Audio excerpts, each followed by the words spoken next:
자, 여러분들 이렇게 사랑 고백을 하실 때 앙금생성 반응을 이용하신다면 자신이 얼마나 여자친구를 사랑하는지 설명해 보실 수 있을 거예요.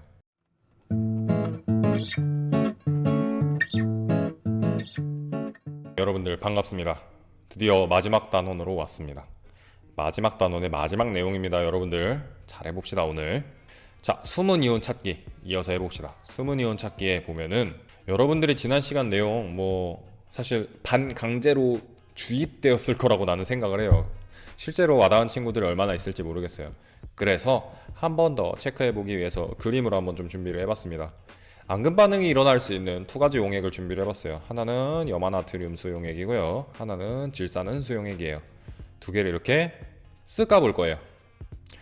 자, 얘네들끼리 반응할 수 있는 이온들이 있어요. 어떤 이온들이 있을까요? 은이온과 염화이온이겠죠. 그죠? 은이온과 염화이온은 이렇게 서로 잡아당기는 성질이 있습니다. 이렇게 사랑에 빠져 있어요. 자, 여러분들 이렇게 사랑 고백을 하실 때 앙금생성 반응을 이용하신다면 자신이 얼마나 여자친구를 사랑하는지 설명해 보실 수 있을 거예요. 한번 해보시기 바랍니다. 예, 그림으로 알아봅시다. 염화은은 반응하여서 앙금이 되었어요. 그죠? 그러면 나머지 이온들은 뭘 하고 있을까요? 예, 옆에서 구경하고 있습니다. 그래서 얘네들을 구경꾼 이온이라고 불러요. 여러분들 얘네들에 대해서 그렇게 자세하게 알려고 하지 말고요. 간단하게 설명하면은 앙금 생성 반응에 참여하지 않는 잉여 이온들이다 라고만 생각하고 계시면 되겠습니다. 이렇게 질문할 수 있어요. 앙금 생성 반응이 끝나고 나면은 이 용액에는 이온이 있다 없다? 이온이 있다. 네, 어떤 이온? 나트륨 이온과 질산 이온이 남아있는 걸 볼 수 있죠. 앙금 생성 반응의 활용입니다. 예, 어떤 식으로 활용하는지 한번 살펴봅시다. 첫째, 물속에 들어있는 염소를 확인하는 겁니다. 수영장 가본 적 있죠? 그죠? 여러분들 수영장 가면 수영장 특유의 냄새 나지 않나요? 뭔가 소독약을 뿌린 것 같은 그런 냄새가 나죠. 그리고 또 여러분들 학교에서 물 마실 때 아리수 물 마시죠? 아리수 물 마실 때도 뭔가 그 생수와는 다른 미묘한 향 같은 게 있습니다. 그게 바로 염소에서 나는 향이에요. 소독제로 사용을 하는 거고요. 아리수에 들어있는 물의 그 염소의 양은 사실 그렇게 인체에 해로울 정도의 양은 아닙니다. 그러니까 안심하고 먹어도 돼요. 어쨌든 이 염소라는 것들이 들어있는지 어떻게 체크할 수 있느냐? 앙금 생성 반응을 이용하면 돼요. 얘도 이 염소 소독제의 냄새의 원인이 이 염화이온이에요. 그렇기 때문에 염화이온과 반응할 수 있는 어떤 액체를 떨어뜨려주면 염화이온이 들었는지 확인해 볼 수 있겠죠. 어떻게 하면 돼요? 예, 요런 반응이 있었어요. 기억하나요? 예, 은이온과 만나서 은을 형성하는 반응이죠. 그죠? 그래서 은이온을 떨어뜨려주면 우리가 확인해 볼 수 있다라는 겁니다. 다음, 물속에 다른 중금속이 들어있는지도 확인해 볼 수 있어요. 지금 여러분들 보게 될 사진은요, 사실 좀 여러분들이 보기에 좀 그로테스크할 수 있습니다. 좀 무서울 수 있어요. 그렇기 때문에 여러분들이 좀 마음을 가다듬고 보시기 바랍니다. 실제로 있는 사진이에요. 예, 일본에서는 이 병으로 인해서 굉장히 많이 힘들었습니다. 중금속이 이제 일반 사람들이 마시는 물에 퍼져 들어가서 그 물을 마신 사람들이 이렇게 됐어요. 이제 뼈가 심한 골다공증 같은 게 와서 기침만 해도 뼈가 부러질 정도였다고 해요. 그래서 너무 몸이 아프다 그래서 병 이름이 이타이 병이에요. 이타이, 아프다라는 뜻이죠. 아프다 병입니다. 우리나라 말로 해석을 하자면. 그만큼 정말 고통스러운 질병인데 이 질병이 왜 생겼느냐? 카드뮴 이온 중독 때문에 그래요. 중금속이 물에 들어있어서 그렇습니다.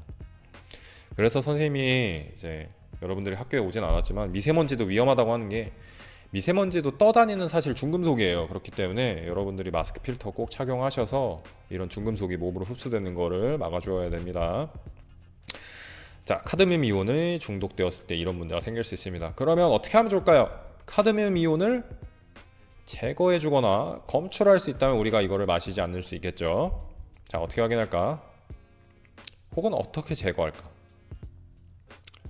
황화이온이 들어있는 액체를 넣으면 되겠습니다. 그러면은 카드뮴 이온과 반응하여서 황화카드뮴이라는 이렇게 노란색 앙금을 만들게 되죠. 그럼 바닥에 떨어져서 가라앉고요. 자, 사례 세 번째로는 유해 화장품입니다. 이제 화장하는 친구들이 간혹 있더라고요. 중학생 중에서도. 우리는 그렇게 많이 보지 못했는데 영등포중학교 친구들은 그래도 있더라고요. 화장품에 사실 굉장히 많은 중금속들이 들어갔었습니다. 예전만 해도요. 지금도 들어가고 있는지까지는 잘 모르겠는데 최대한 많이 검사하고 있죠. 여러분들 여기 살짝 논외이긴 한데 화해라는 어플이 있어요. 화장품에 대해서 이제 그 성분 분석표가 들어있는 그런 어플인데요. 혹시 화장을 하는 친구들이 있다면 거기서 자기가 쓰는 화장품의 성분을 꼭 확인해 보시기 바랍니다. 유해 성분이 들어있지는 않은지.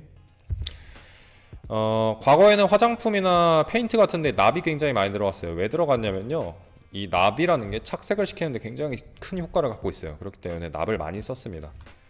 옛날에 그래서 특히 이 립스틱 같은 게 문제가 됐던 게, 립스틱은 입술에 있으니까 이게 립술로 자꾸 먹잖아요. 그죠? 그래서 납을 자꾸 내가 계속 먹는 거예요. 몸에 납이 쌓이겠죠. 그래서 이것들을 검출할 수 있는 방법이 있습니다. 뭘 이용하면 될까요? 음생성 반응이겠죠. 네. 아이오딘이온이나 황화이온이 들어있는 액체를 집어넣으면 납이온이 들어있는지 확인할 수 있겠죠. 여러분도 화장품에 대고 할 수 있어요. 어떻게 할 수 있느냐, 그 립스틱을 녹여요, 물에다가. 그래서 납이온이 나오게 한 다음에 거기다가 아이오딘이온을 넣어보면 확인해 볼 수 있겠죠. 자, 그 다음에 여러분들 이제 숙제가 될 내용입니다. 보일러관의 관석입니다. 이거는 보일러관을 자른 단면이에요. 뭐 무슨 도너츠처럼 생겼죠, 그죠? 이 테두리 부분에 이 쇠 있죠.